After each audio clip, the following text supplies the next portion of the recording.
This week on Grubstakers, for our President's Day special, we will be talking about former mayor of New York City, Michael Bloomberg, the man who could have been president if only he had a little bit more money. According to Open Secrets, the combined net worth of all members of the House and Senate as of 2014 was $4.4 billion. Michael Bloomberg was worth $5 billion when he first became mayor of New York, leaving office worth $33 billion. We'll talk about the very ethical ways in which he made all that money and the explosion of homeless people under his reign, and why he says it's not his fault. All that and more this week in Grubstakers.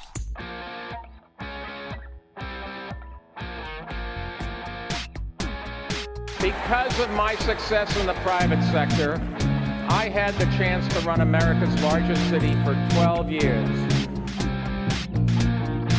I taught those kids lessons on product development and marketing, and they taught me what it was like growing up feeling targeted for your race. And that's just not true. You know, I love having the support of real billionaires.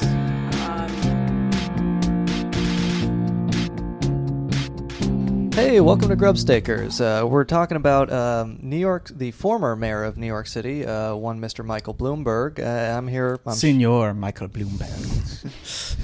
I'm Sean McCarthy. I'm joined by my friends. Andy Palmer, what's up? Yogi Pollywall. Steve Jeffers. Yeah. And so Michael Bloomberg is an interesting story because I guess he's like, at least compared to the first two episodes, he's a relatively self-made man. He was raised in the Mexican countryside. He's by a bandito. The first Latino mayor of New York City. First and last. It's like he was like Latino, but he was like so concerned about the white community. He was a self-hating Latino. But so he was born in... He forced himself to forget Spanish, which he spoke until he was 35. That's part of the contract for Solomon Brothers. So Bloomberg was born in Boston, or a suburb of Boston in 1942. Like we said, his middle-class parents. His father was an accountant for a dairy company. His grandparents came from, Russia. And so he just kind of your general middle-class upbringing. He attended Johns Hopkins. He got a BS in electrical engineering in 1964, MBA from Harvard Business in 66, and then he went to work on Wall Street. Mm-hmm. He's got a sister, Marjorie Bloomberg. I don't know how old she is. Marjorie. Yes, Marjorie. Also forced herself to speak English. Forget Spanish. Yeah. Bloomberg actually got his start in politics by working for Reagan's Contras. He was the guy who pulled the trigger on the nuns, and then the Republican Party owed him a favor. Yes, so he became mayor. I'm sorry, I'm wrong. It was actually the El Salvador government that killed those nuns. La Salvador. Yes. But, so he worked on Wall Street, and he eventually became a partner at Solomon Brothers in 1973, started from the bottom, worked his way up. Solomon. Solomon Hermanos. And he worked his way up, and Solomon Brothers was bought out in 1981. Bloomberg was not rehired, but he had, at that point, as a partner, he had $10 million worth of equity, which he used to establish what would become Bloomberg LP. It was originally called Innovative Market Systems. And so Bloomberg's big thing was selling data terminals to Wall Street. He invented, they were originally called the Market Master terminals. They're now called the Bloomberg terminals. His first customer was Merrill Lynch. They bought 22 of the things in 1982 and invested $30 million in equity back in 1982. They were his first customers, and the story grows from there.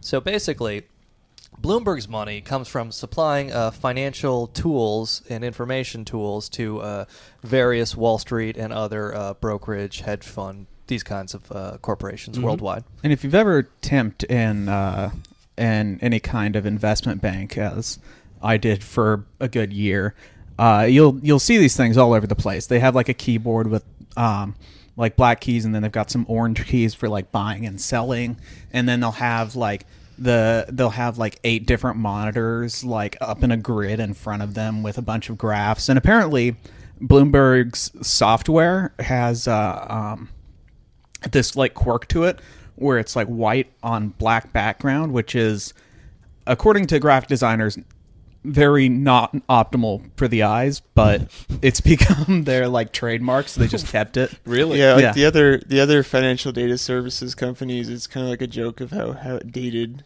and like late 80s look the hardware has. Yeah, and did you know that if you turn on the Spanish settings, it'll be all broken and hilarious?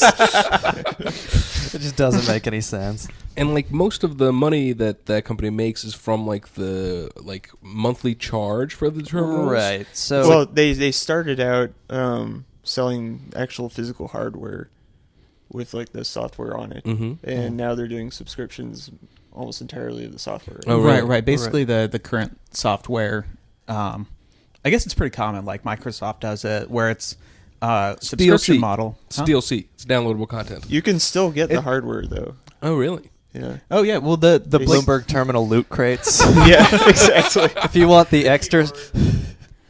extra special insider trading RPG, You can get a Bloomberg mechanical keyboard and a gaming chair to go on with it. Please support our Patreon. We're trying to buy a Bloomberg terminal. If you go to those trading floors, though, it does look like a sick gaming setup. Yeah. Oh, but yeah. just with like graphs of how that's like evictions on one side and going like up, and then profits also going up. Yeah. that's our pledge to our Patreon. Is if you give us $2,000 a month, we will spend it all on a Bloomberg terminal, and then we'll just look at it while we're recording the episodes and let you know what's on there.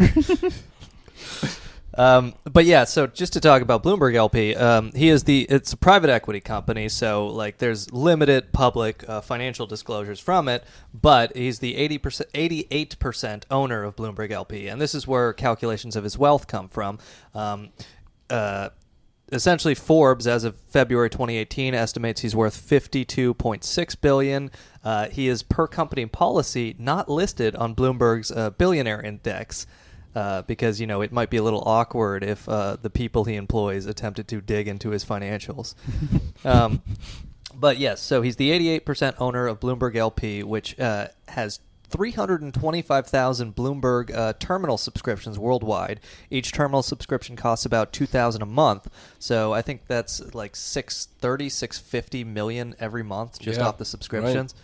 So he makes a lot of damn money. About 85% of Bloomberg LP's revenue comes from the terminal sales and subscriptions. So basically, the long story short... but how many keyboards do you have that have a sell button?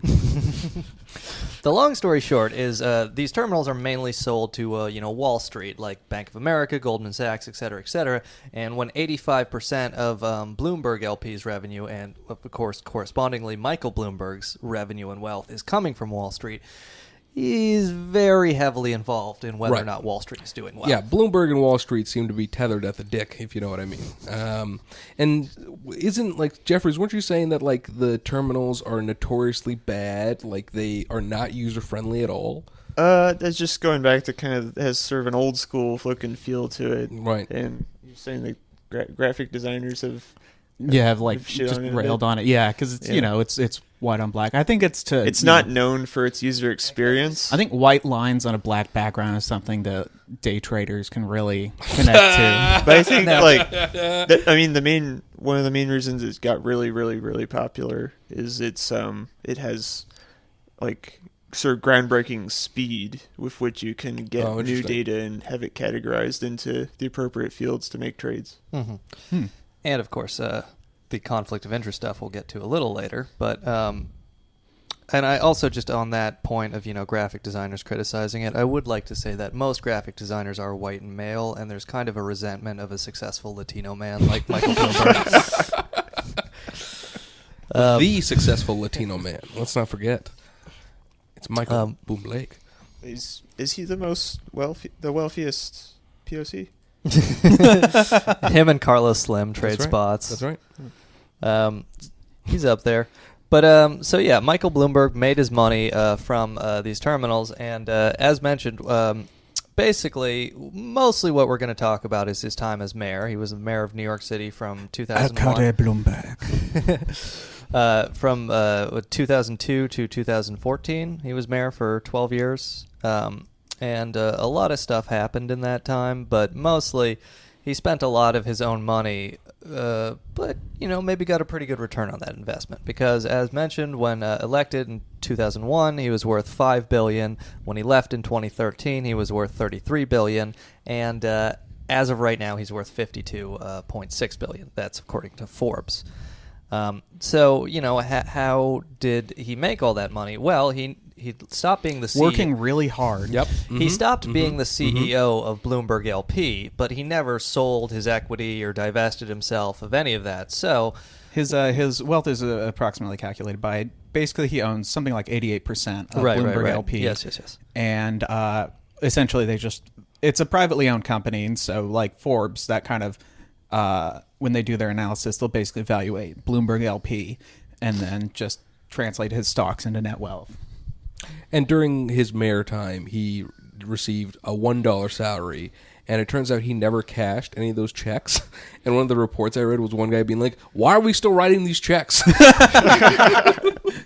You'd think he would buy one of the homeless people he threw out on the street a cup of coffee or something. That $12 should be going somewhere. Yeah, it's got to be somewhere. It was supposed to be $8. He has it framed in a bathroom somewhere. Looks at it while he pees. So I guess before we get too far into Bloomberg's time as mayor, we can talk a little bit about Bloomberg LP. It's just kind of like your typical Wall Street adjacent firm where, very demanding work culture. You can go on Glassdoor. People talk about, 12-hour work days being very common. They've had multiple lawsuits over not paying people for overtime.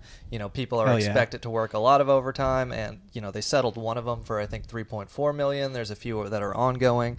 And they've had a lot of gender discrimination lawsuits. Oh, really? Yeah, and as someone who watches Bloomberg TV, and also we'll talk about just a couple of his personal quotes that are kind of revealing. But Bloomberg TV has kind of that same Roger Ailes Fox News formula where you'll have very attractive women with the short skirts and that kind of stuff.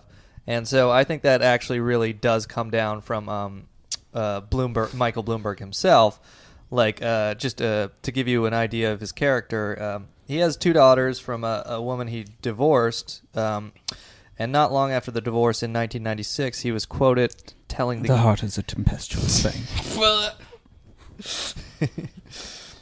he lost his amour, and the fiery passion was no longer there. But so in 1996, 3 years after his divorce from Susan Brown, he told The Guardian, quote, I am a single straight billionaire in Manhattan. It's like a wet dream. And apparently he has some embroidered pillow that's my dreams are filled with aqua. I'm gonna misquote the pillow, but the gist of his embroidered pillow is that none of the billionaires are heterosexual. Really? Yeah. Let me see if I can look that up. There's also this thing in 2013 where apparently at one point he made a comment on a lady's ass. Yes. He said he was at some... All right, so a funny anecdote about Bloomberg at a fancy party where we see the aging billionaire admiring a woman's derriere. Which, by the way, derriere is the only way billionaires call asses these days. Later in the evening, the host interrupted me to point out that the mayor himself had just arrived. Did I want to meet him? Sure. My friend and I followed the host over, shook Bloomberg's hand, and my friend thanked him for his position on gun control. Without even acknowledging the comment, Bloomberg gestured toward a woman in a very tight floor-length gown standing nearby and said, "Look at the ass on her." Muy grande.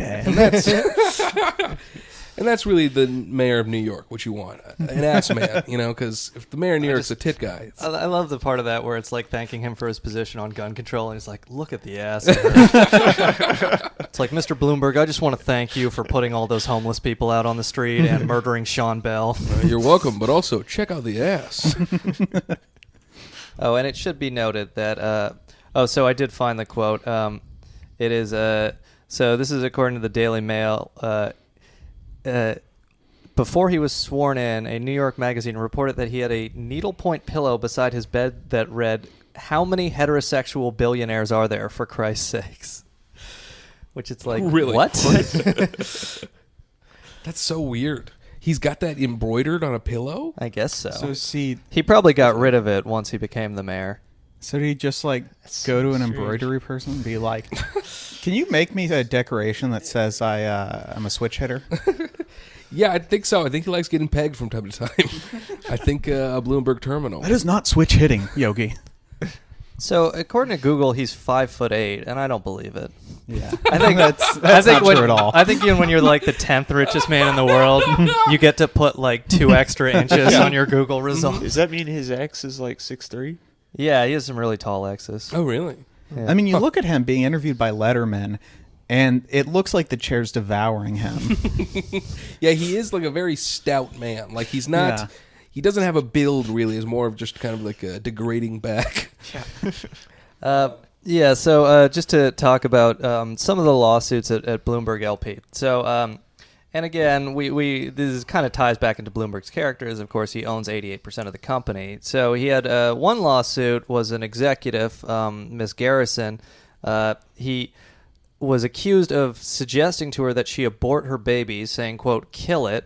He also allegedly said to her, "Great, number 16," which was a reference to the number of pregnancies among his staff at the time. What? Wow, what a piece of shit. Right, which is why, and so this was in the 90s. She sued him in 1997, but in 2007, the Equal Employment Opportunity Commission sued Bloomberg LP for a systemic pattern of demoting or reducing the pay of female employees after they announced their pregnancy or took maternity leave. Eventually, Bloomberg LP fought the suit and beat it in court in 2011. Oh, wow. But there's a lot of these kinds of things. Also, one other fun thing. Here's Bloomberg being self-hating from the Garrison lawsuit. The suit accused him of referring to Mexican clients as, quote, jumping beans, and saying of a female worker who had trouble finding a nanny that, quote, all you need is some black who doesn't even have to speak English to rescue it from a burning building. Some black. Just some black. I mean, the Mexican comments I can excuse because, he is of the Latin heritage himself, but the some black. We'll take some questions, but first let me just try to summarize for our Spanish-speaking audience.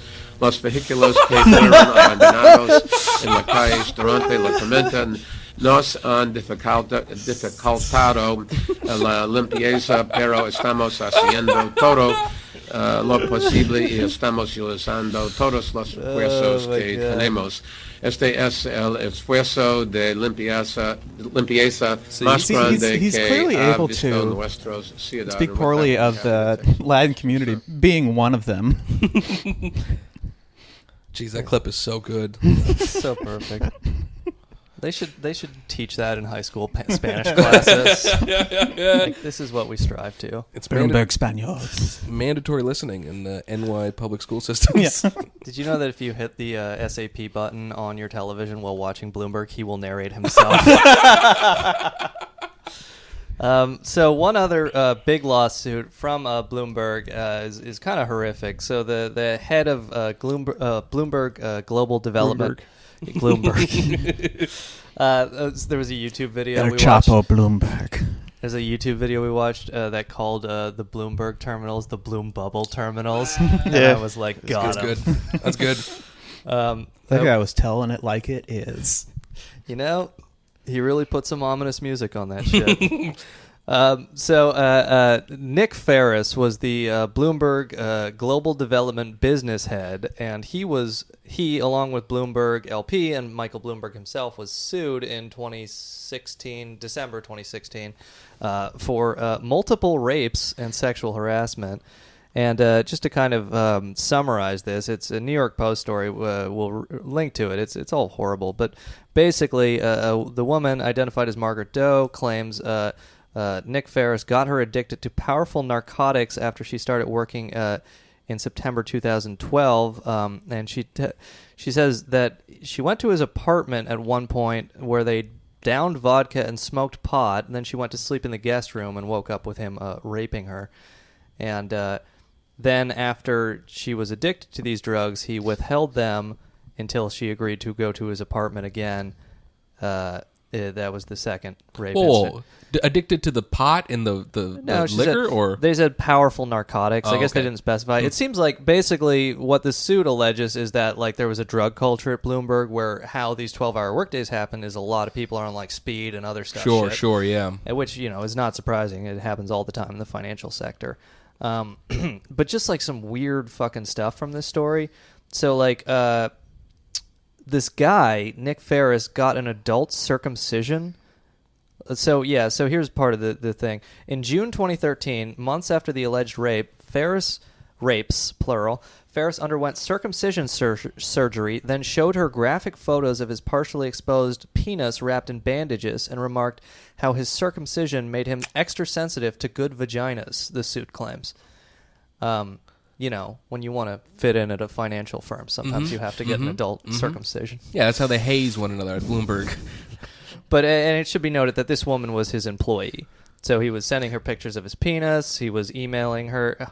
Oh, here's the other fucking weird-ass thing. At one point, and this is according to the lawsuit, he invited himself through coworkers to the 50th birthday of the woman he raped's mother.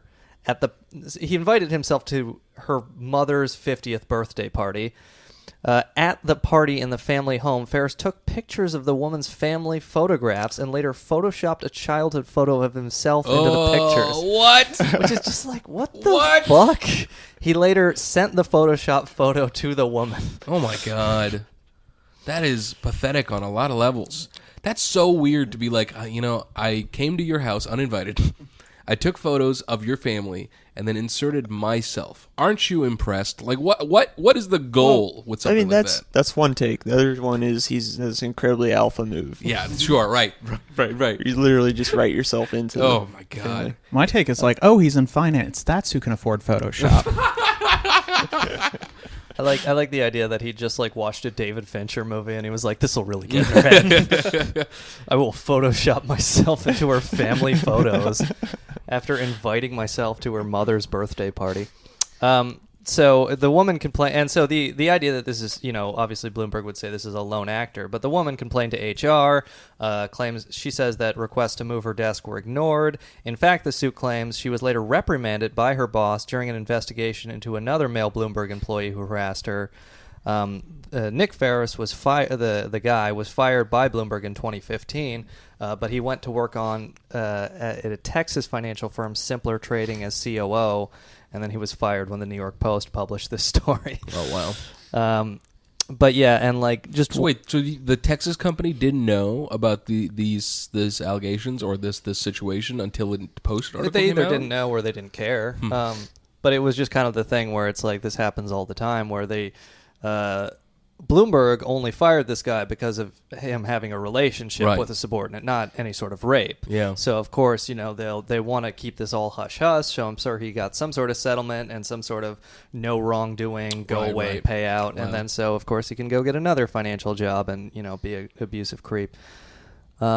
And just one other thing from that before we move on. So she also alleges at a 2012 Christmas party at the home of the executive editor of the news division, Ted Mers, another editor, Joe Briselis or something, made, quote, lewd comments and propositioned her to leave in a private car. And so it's just like, that there's just the point of all that is there's a real culture of harassment at Bloomberg LP. And maybe they've addressed it, maybe they haven't, but my guess is not really. Sure, but a corporation that's raking in money from terminals and watching what the stock market is and isn't based off what their terminals say kind of lose value for people and things. Well, their companies, they make 85% of their revenue off the terminal, and then they make 15% off their gender enforcement projects. They did actually launch some sort of like gender fucking ETF or something. God, I don't know the details, so I'm not going to talk about it. But it's just like all that kind of transparent marketing bullshit, where it's like, you're a financial company, which generally don't have good reputations for gender equality and this kind of thing. And in the case of Bloomberg LP, there have been multiple horrific lawsuits, and then of course there's just the comments and general demeanor of the mayor himself, the former mayor. And like this kind of fits into like a New York City political tradition. where you have like Ed Koch and like Donald Trump and all these other like outspoken blowhards, Giuliani for that matter. So it's like this is kind of like expected of New York politics, and maybe Michael Bloomberg's trying to establish the tell it like it is male image, where he's like looking, or maybe he just likes looking at the ass. I think he just enjoys asses. I think that like a true Hispanic man, he enjoys the derriere of a bootylicious baby. All right, but so anyway, so Bloomberg LP is where he got his initial cash injection. The pittance of $5 billion. And he's so sad, so little. He spent over $250 million on all his own money on 3 different mayoral elections. The first in 2001, he spent $74 million. In 2005, he spent $85 million. And in 2009, he spent $102 million. That's according to the New York Times. Which is puzzling because he's so charismatic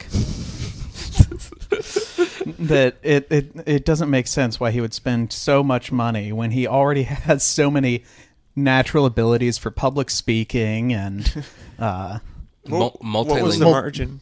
What was the margin of victory for each of them? He was very close in the first one and the last one, and then he kind of got a landslide in the mid one. So he spent $74 million and he eked out a victory in 2001. Yeah. Yeah. And there's arguments that really only happened because of 9/11. Was basically the Democratic primary was scheduled for September 11th in 2001, so it had to be delayed, and then the attacks and all that Republican stuff. primary.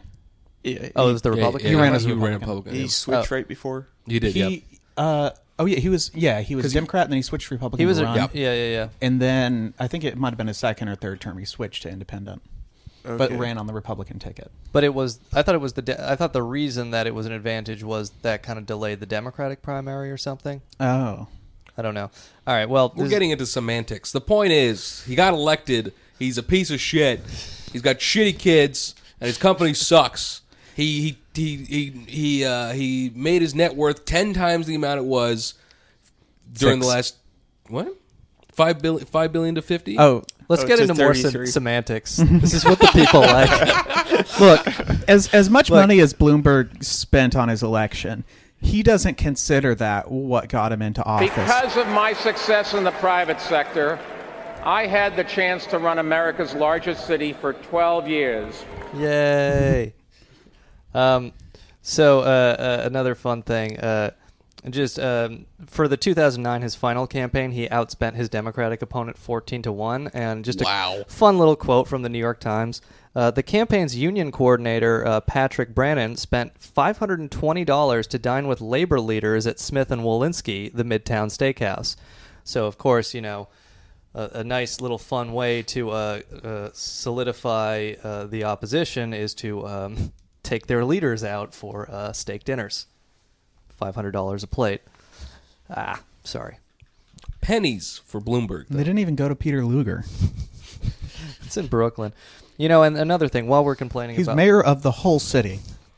I mean, maybe not Bloomberg, but... and another thing, while we're complaining, the roads were very bumpy on the Uber ride over here, and my latte repeatedly spilled in my lap.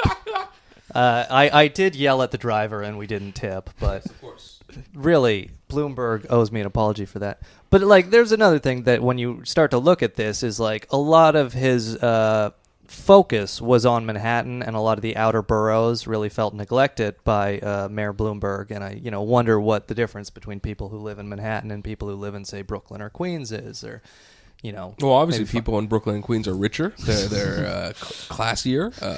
Not like those Manhattan pigs. And that's just not true. I mean, if you say that, but one of Bloomberg's signature achievements was revitalizing Brooklyn Bridge Park. The most Brooklyn part of Brooklyn. He also revitalized Zuccotti Park when he got all those protesters out of there.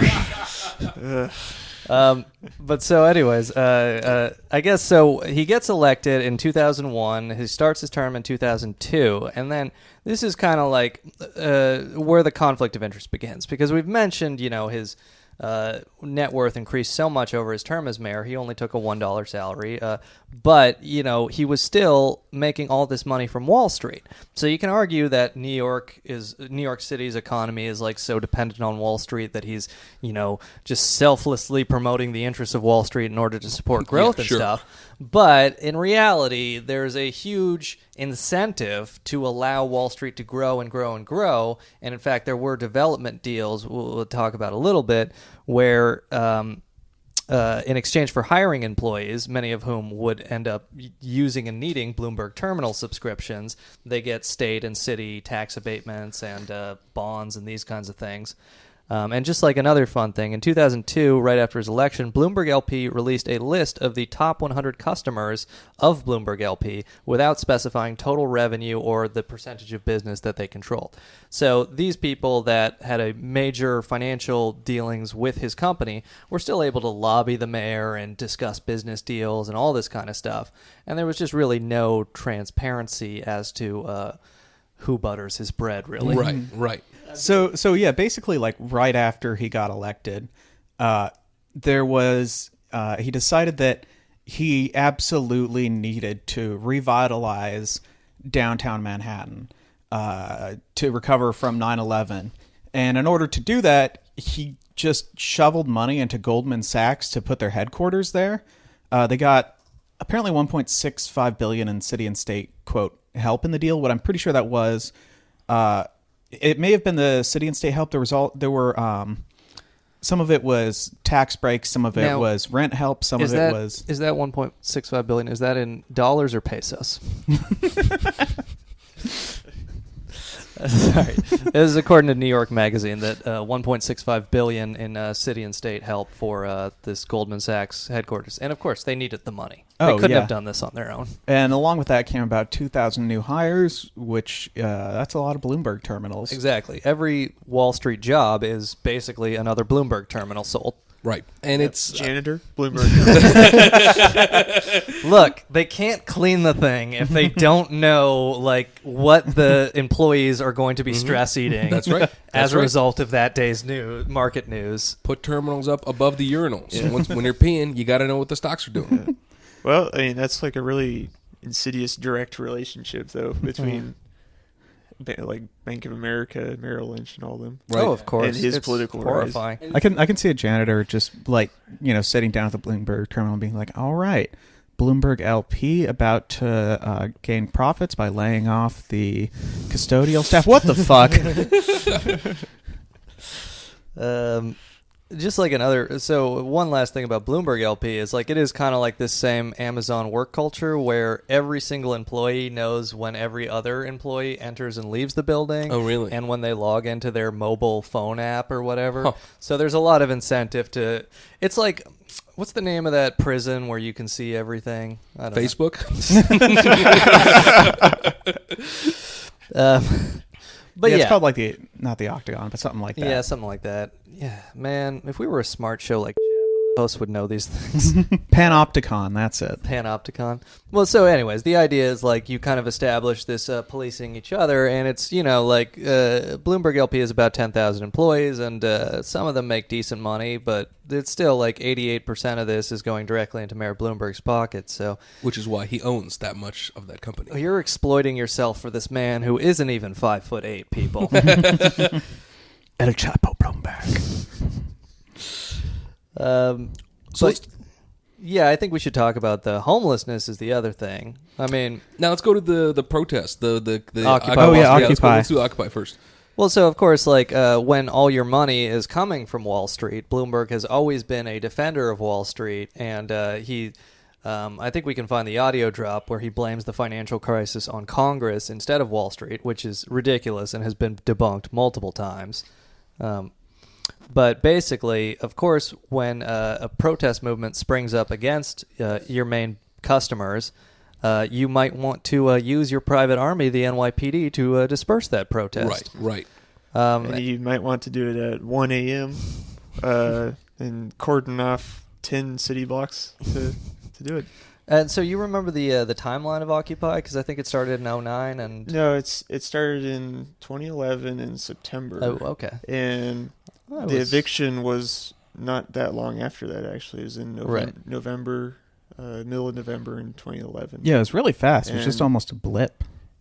Yeah, I mean, it had obvious profound political consequences for the U.S. and Bloomberg is actually instrumental in shaping the course of those events when he evicted like peaceful protesters, and they had like a free library, and the NYPD just ripped up the library and dumped it into the East River. Did they really? Yeah. Wow. It was. I don't know. Well, I was there I wasn't in the camp, but they shot one of the books 54 times. Yeah, there's a firing line for the books. Just like somebody throws a black book in the air and suddenly it's hit with a shotgun. Yes, of course. Well, the way they evicted him was the Elian Gonzalez strategy. They planted a gun on another book. It's out of habit. Yeah, it's totally in keeping with his generally pro-Wall Street bent to have that brutal crackdown. Oh, yeah. It's horrifying. And, of course, people can argue as to how much how much control the city has over Wall Street as opposed to state or federal regulators. But his public comments have always been, there was no fraud or no significant fraud on Wall Street. Again, there's mountains of public evidence to the contrary. And that, of course, he buys into what is the conspiracy theory that Congress created the housing crisis, which they sort of did, but through deregulation, through lack of oversight on derivatives and other products that blew up. It's like a very small percentage of subprime mortgages actually went through Fannie and Freddie. These were private corporations, the major Wall Street players, trying to sell these things to suckers, basically. Yeah. And I think That's ridiculous. He has another clip where he basically the more complex the instruments get that we are tasked with gathering data for, the more of these terminals we're going to keep selling.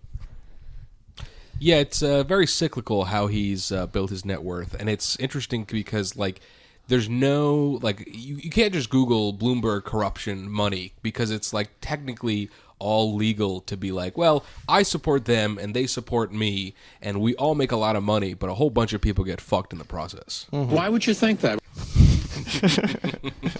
And just another thing on the financial, so his live-in girlfriend is Diane Taylor, and he helped get her appointed the New York State banking superintendent from 2003 to 2007. Again, you can argue how much she could have actually done to stop the financial crisis, but certainly her incentive was not to do anything, right. And nothing is what she did. And she testified before the Senate in 2005. She didn't raise any alarm bells about any of these things she was supposed to be overseeing. I wonder why. Exactly. It's like when your fucking money comes from Wall Street profits, you're not going to harm those profits by imposing regulations that might kind of strangle growth that is inherently fraudulent and going to explode as it did in 2007. I don't know, you don't know, and the other people don't know. And sorry, just one other fun thing about his girlfriend. In 2011, she was the chairwoman of the Hudson Park River Trust, while also being on the board at Sotheby's. And at that time, Sotheby's had locked out striking union workers for 4 months. And they some of them confronted her at this Hudson Park River Trust meeting. And, of course, they asked her... they told her stories about how they were losing their health care and these kinds of things, and they asked her to use her position as board of as a board member of Sotheby's to help out the striking workers, and she had a very different response. I have one thing to say to you. I have had one conversation with Bill Ruprecht about this, and I told him that if he accedes to any of your demands, I will resign from the board. That's all I have to say. So, of course, this is in response to a worker telling her that they are losing their health care. They have been locked out of their jobs for 4 months. They want to go back to work. Right. And she says if you accede to any of their demands... By the way, their final demand was a 1% pay increase per year over 3 years. Yeah, so, and this is a person who, if she resigned, nothing controversial happens if she leaves this group. She is not really benefiting it outside of her affiliation with Bloomberg. Mm-hmm. And these are the Sotheby's employees are kind of the more manual labor that helps move around the paintings you hear sell for $500 million or whatever. So it's like these are blue-collar workers not making a lot of money. She's married to like the 10th richest man on earth, or not married, live-in girlfriend to the 10th richest man on earth. And it's like, there's the thing with rich people is they assume any kind of criticism is like an attack on them personally. You've got to really admire her ideological purity and her she's really principled. Commitment to class warfare. You can't say that about plenty of politicians. To me? Good news, guys. Drops are back. Great. They're asking for a 1% raise. Right. She's and willing it's to resign. It's people who are like, hey, I don't know if I have health care anymore. I could be dying soon. I don't know where I'm going to fucking live. If you guys want a livable wage, I will resign. It's like, shut the fuck up. I don't know. I'm so pissed at her. It's like, we need that extra 0.003% in our bank accounts. Right. We need it to sit it there so we can look at it and move a little bit up on the Forbes list. Buying one painting, holding it for a year, and then selling the same painting again is a larger margin than their entire demand.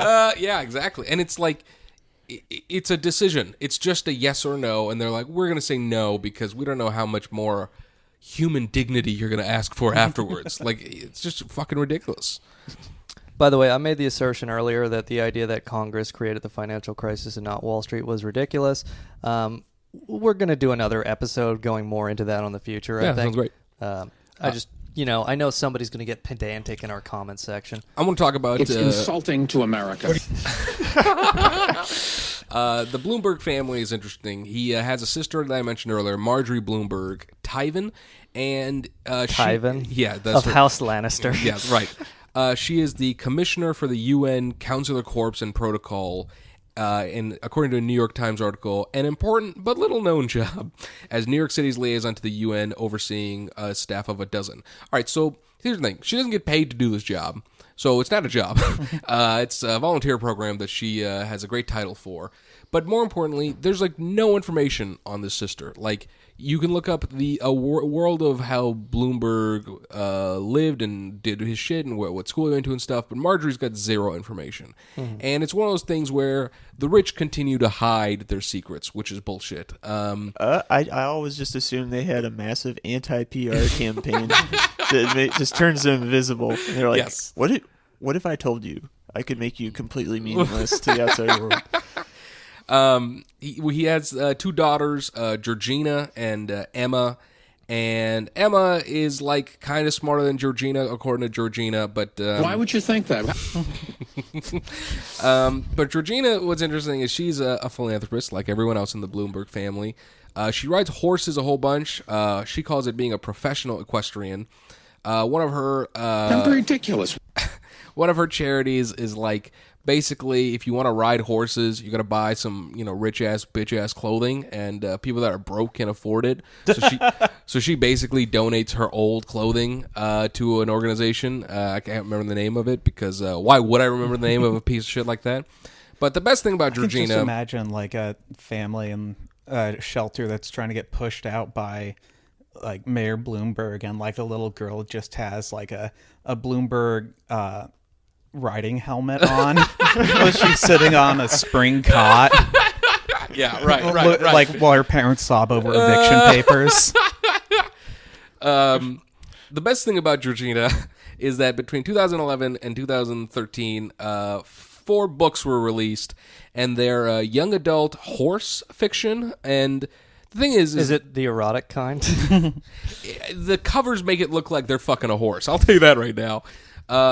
My favorite thing is there's a lot of Amazon reviews, and a good chunk of them are this book sucks. Maybe she got into horses because her dad is the height of a jockey. In a few videos of her, Chopper Bloomberg, just talking about her horses, it's very this is Matre Simone. She's a horse from Europe, and it's she's describing horses with more love than her father's ever shown for her. It's very, very apparent. Just one other thing on Bloomberg's kind of conflict of interest. So after the financial crisis, Senator Jim Webb circulated an amendment to slap a 45% tax on Wall Street bonuses in excess of $400,000 from any firm that dipped into the TARP fund, you know, the Wall Street Relief Program from the federal government after the financial crisis. So, of course, Bloomberg circulated a memo to members of the New York congressional delegation urging them to oppose this. And he said, quote, "Well, I understand the emotional and political appeal of such an amendment. A dispassionate analysis," dispassionate, of course, doesn't include how much he benefits from Wall Street bonuses and these kinds of things. A dispassionate analysis reveals just how unfair it would be to New York and how badly we would be hurt at a time when we can least afford to lose jobs and tax revenue. And of course, that's one of my favorite things to hear from like a billionaire is you'll see it a lot. Like Bill Gates says it too, is just sort of the thing where it's like, everyone says things are so bad now, but they're just being emotional. It's like, right. It's a guy in a car with heated seats and a full jacket being like, why is everyone cold outside? It's Steven Pinker type, like the world violence has decreased, 70% since 100,000 years ago. It's really great now. Meanwhile, Bloomberg is wiping his ass with 500 euro notes.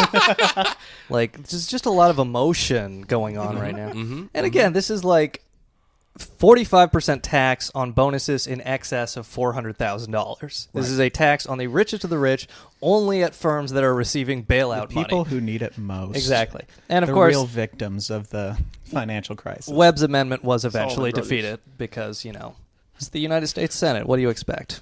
But anyways, so I guess we can talk about homelessness as well, because that's really the other part of the conflict of interest, where homelessness drastically increased under Bloomberg's term.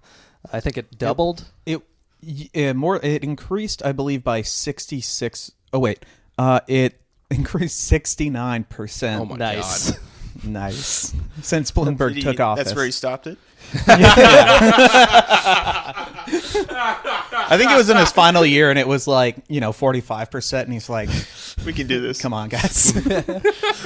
He was like, he sent out a department-wide directive, like, let's get it up 420%. Wall Street bonuses have increased 420 puff pass it percent. Oh man! But so yeah, Bloomberg's homeless policy, like he's had plenty of controversial policies, stop and frisk, all that kind of stuff, and he likes to take credit for making New York prettier and such. But really, the most, I think, atrocious aspect of his tenure as mayor was establishing the 311 hotline. There's actually a little interesting tidbit about that I'll get to in a minute, but there was just an explosion of homelessness under Bloomberg, and I think people can argue, and I'm sure the Bloomberg administration did argue that it had to do with the recession. We wish it was a literal explosion. Right. There was the recession, and there's, of course, rising property values. So it's like, before we started researching this episode, I thought Bloomberg was at, kind of more like a negligent actor. Like, homelessness increased, he didn't really give a fuck. But it's like, once we started researching this, it's like, no, he actually pursued policies that exacerbated homelessness because the Bloomberg administration believed homelessness was caused by laziness. Right. Yeah, if you look at most of Bloomberg's, like, homelessness, quote, initiatives, they occur before and after the everything occurs before and after something, but like they occur either in the years before the housing crisis or significantly after the housing crisis, like after 2010 when we were in a, quote, recovery. Like, homelessness kept going up in New York City, and it was definitely deliberate policies by Bloomberg. Like, he basically, when he came to office, he wanted to get people out of shelters, because apparently keeping someone in a shelter costs $36,000 a year, and he was known as kind of this strong kind of like fiscal guy who fixed up the budget for socially liberal, fiscally conservative. Right. Yeah, very fiscally conservative, and apparently he put some of his own money into the New York budget, but also he just like. Along with that, he just, in the name of helping the budget, just gutted a bunch of homelessness programs. Let's see. He also initiated the program where he would pay for you to fly, if you're homeless, to a family that would take you in anywhere in the world, basically. So if you're like, I'm homeless, but I've got family in Wichita, he would pay to fly you out there. And it's like, hey, if homeless people have people willing to take them in, like a flight helps, but also, I don't know, how about just taking care of them? Yeah. And then letting their family come and pick them up type of thing. Like, what are you doing? It's sort of displacing poverty. He's like, oh, okay, well, there's a homeless problem in New York, so let's make them a burden on someone else. Right, That's one of their chief exports. Yeah, homelessness export, say what you will about Bloomberg, but... And also, these were first-class tickets he was offering. I just wanted This is bringing a lot of business. Yeah. The airports anyway. Yeah, Giuliani was right. known for busing homeless people, but Bloomberg took them to the skies. It ruined the MTA, but... So when Bloomberg he came into office, he claimed that the shelter program, one of the big problems of it was that it was available to everybody. And a quote from him was, "You can arrive in your private jet at Kennedy Airport, take a private limousine, and go straight to the shelter system and walk in the door, and we've got to give you shelter." Which... And it turns out that's a huge problem. Yeah. And people say being Billionaires, worth yeah. $52 billion detaches people from reality. And during this time, Bloomberg said that the city's taxpayers just cannot go subsidize everybody's rent.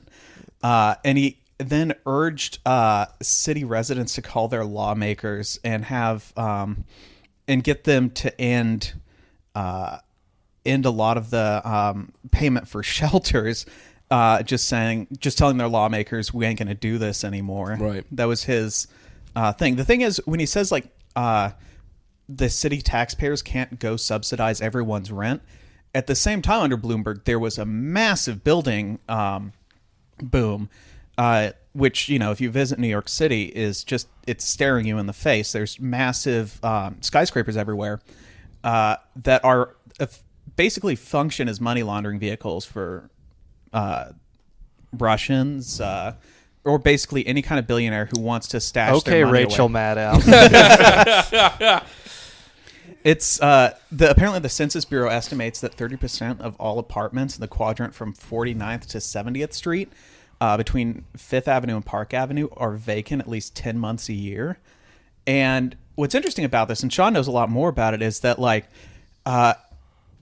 when people buy condos in these massive money laundering places, they end up paying about 1/100th of the property taxes that regular people do.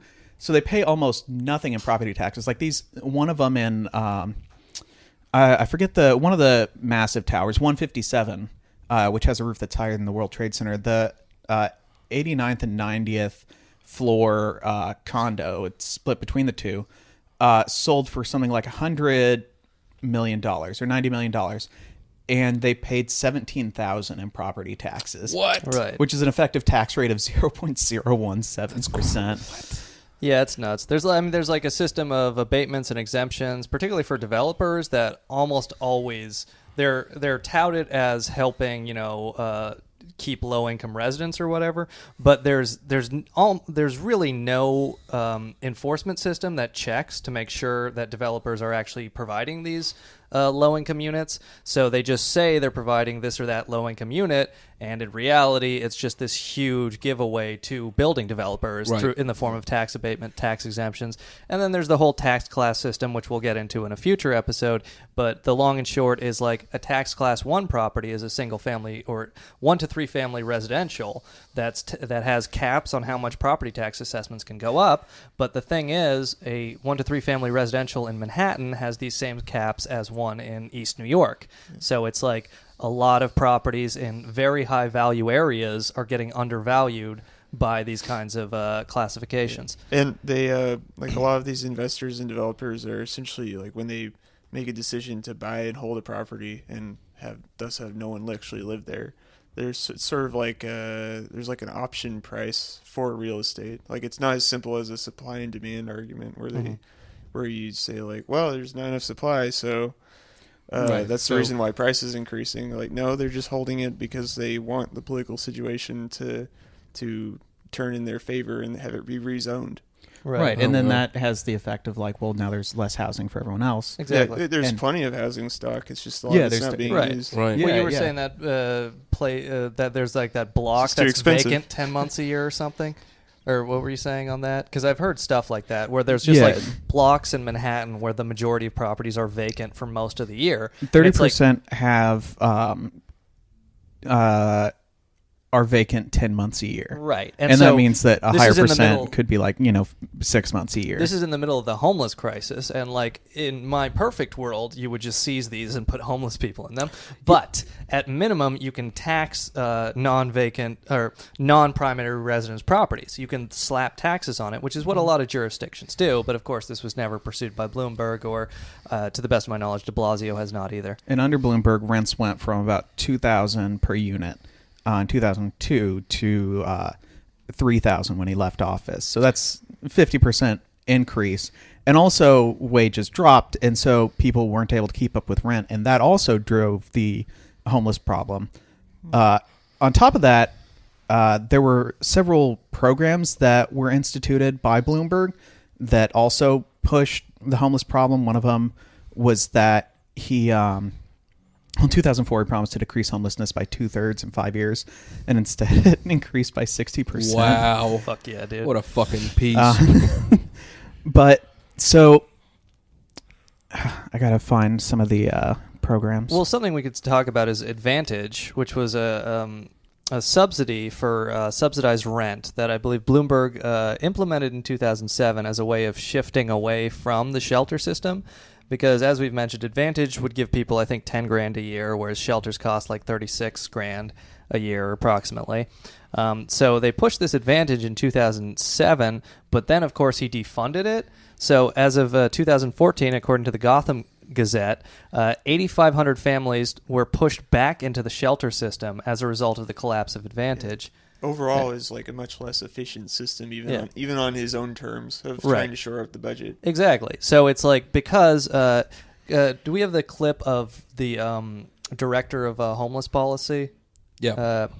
But it just kind of like it shows you their attitude, which is that homeless people are lazy or not working. When of course many of Advantage recipients were working, and many homeless people are working. Well, it's especially insidious since now they have to say, well, we now spend almost $1 billion citywide on homeless programs, whereas before we spent much less and got much more.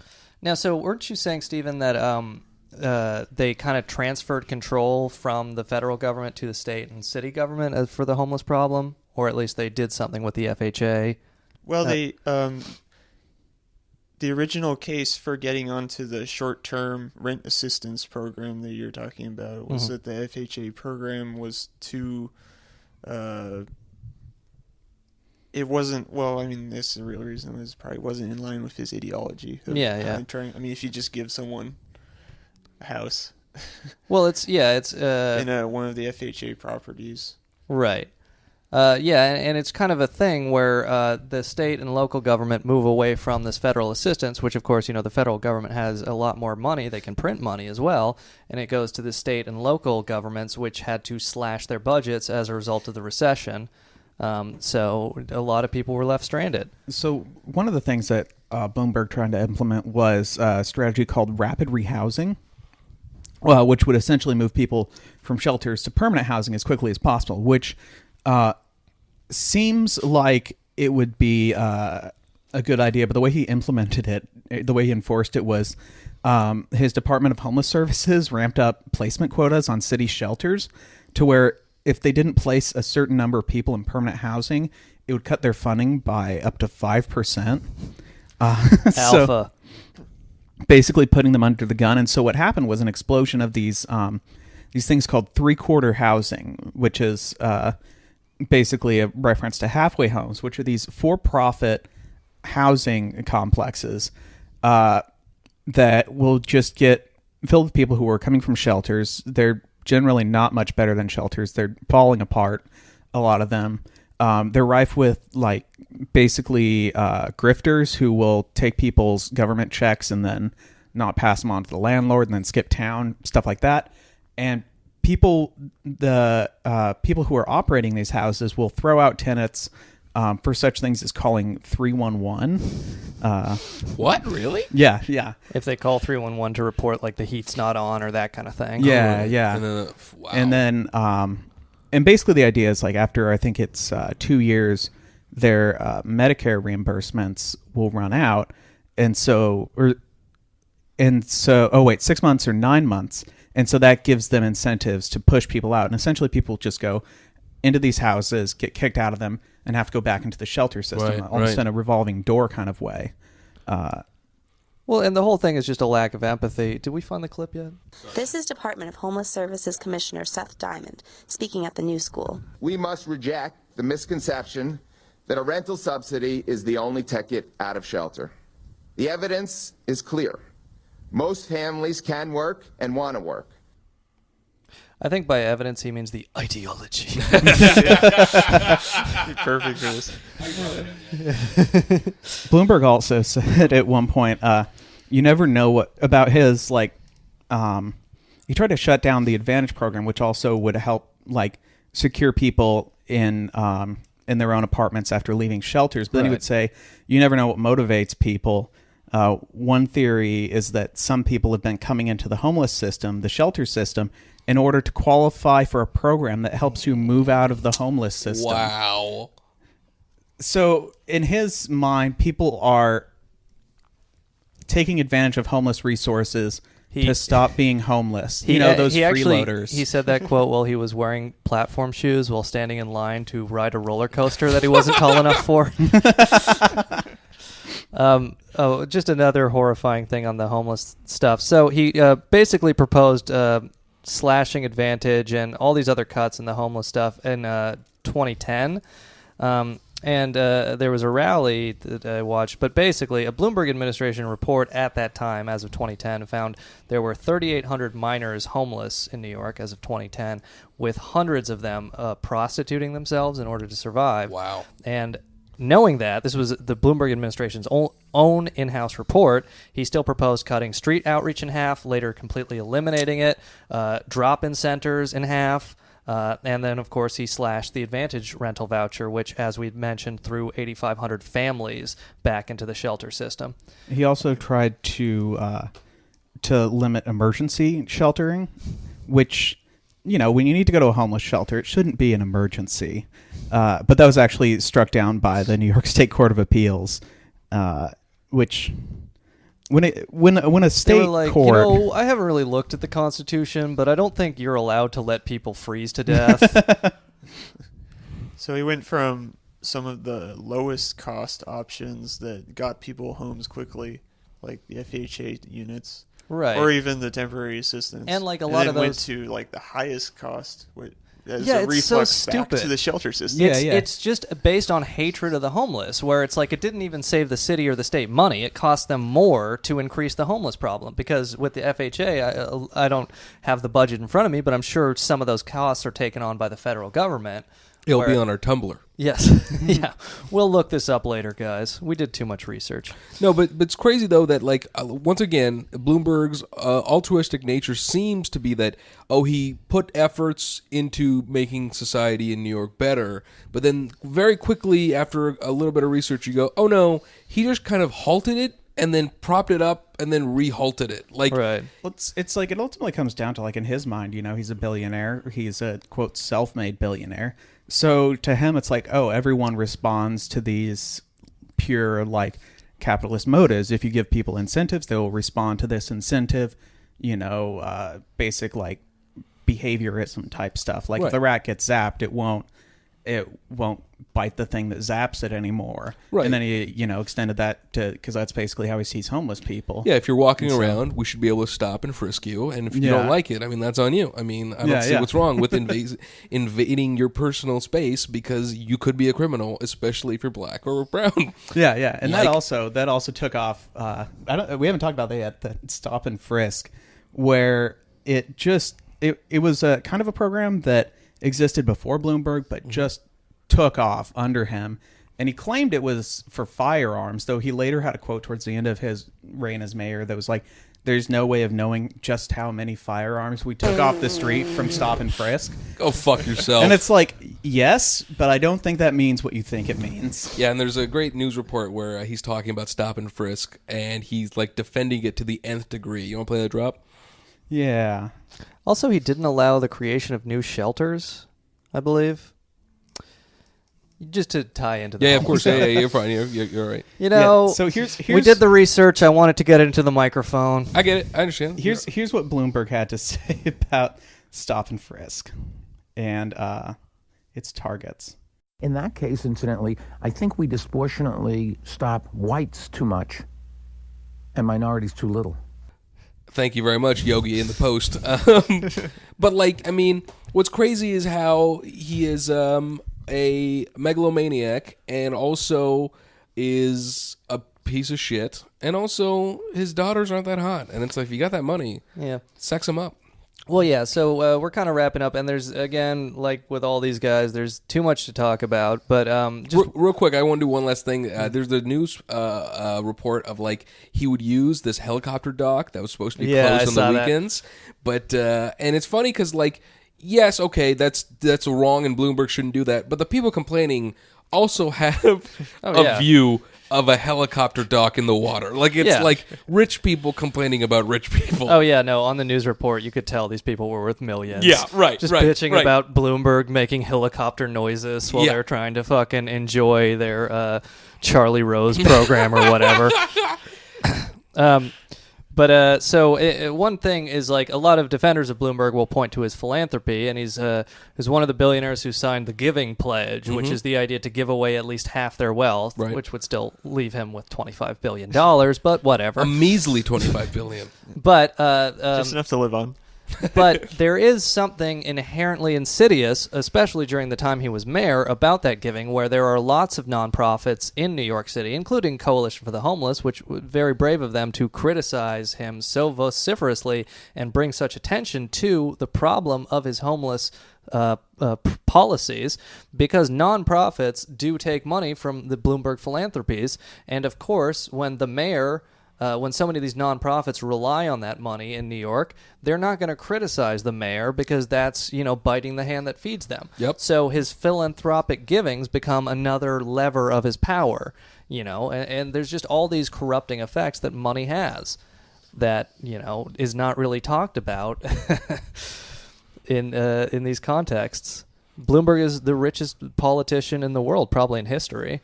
Yeah, I bet. And I mean, the reason that he is able to, multiply his net worth so much is because who would criticize him? How could they survive?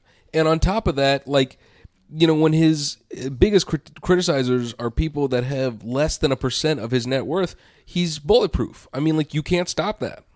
Why would you think that? Well, I guess just to wrap up, I think everyone here should check out Coalition for the Homeless. They do a lot of great work. Yeah, they were a great resource. Yeah, they definitely highlighted just what Bloomberg has done in this administration.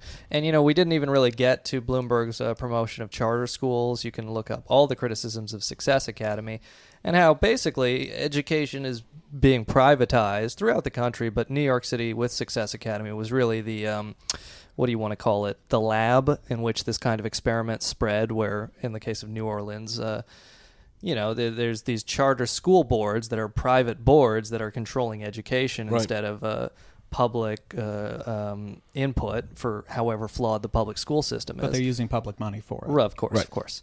Private control with public money. The socket to me. And also, just like one other fun thing, as we mentioned, his administration definitely neglected Queens and Brooklyn and some of the other poorer areas. 19 hospitals in the city closed during his time as mayor. He didn't get involved, saying, quote, "The reality is you can't have a hospital on every corner." What? And just one other thing, the average wait time in Queens for a hospital bed is 17 hours. Oh, my God. I know.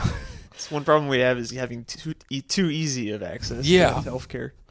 You could can't have a hospital in every corner, but you could have a Starbucks. Yes, of course, and a city and a Chase Bank and a Dwayne Reed, right? And it's certainly a Bloomberg terminal. And we didn't. I mean, anything else to really get through when we wrap up here? Well, I think lastly, I do want to mention, I'm pretty sure Bloomberg does not eat the butt. He's a good admirer. I don't think he can even get up that high. Nope. He eats the toes. Yes. So on that, buenos noches. We'll be back next week. Thank you for listening. Toodles. The mayor's comments infuriated many. They couldn't believe what he said. The asshole Michael Bloomberg crippled the whole city by closing down the subway. No businesses could open because nobody could get to work. Overkill. Very big mistake. Another blunder by Bloomberg.